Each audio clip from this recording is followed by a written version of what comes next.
Prices surged to near 8-year high as demand from Beijing fuels grain market rally. Hey everyone, I'm Dred. This article is courtesy of Financial Times. Let's hop into the details. Record purchases by China have sent corn prices soaring since the end of last year, leaving farmers and analysts pondering how long the surge can be sustained. Rampant demand from the world's second biggest economy has driven a fierce rally in grain prices in recent months. China has always been reliant on overseas markets for soybeans to feed its animal herds, but the ramping up of corn imports, where the country has previously aimed for self-sufficiency, has surprised analysts and traders. China bought a record 11.3 million tons of corn last year, of which more than a third came from the U.S. In late January, the U.S. Department of Agriculture announced that China had bought another 2.1 million tons, the largest single sale to the country in history and the second largest on record. In response, global corn prices have raced above $5 a bushel, a near 8-year high.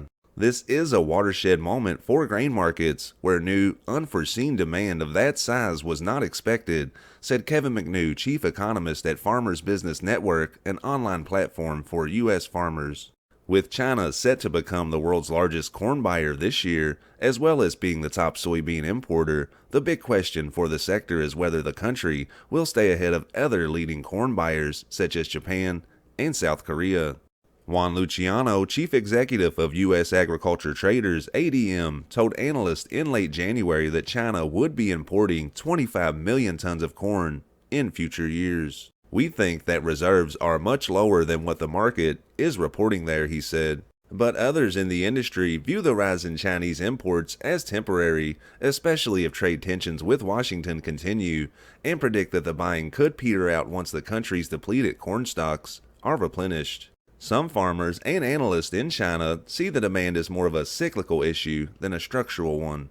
They believe that China's corn crop in 2020 could be as much as a quarter lower than the Beijing official figures of 261 million tons, due to typhoons and drought that swept across a large swath of northeastern China, a leading growing region for the crop. There is no way we can keep production stable, given so many negative factors, said Wang Shanli, owner of a 15,000-hectare corn farm in Heilongjiang province, who said his farm's output last year fell a fifth from 2019. Thank you for watching this video. If you found it informative, please consider giving the channel a subscribe.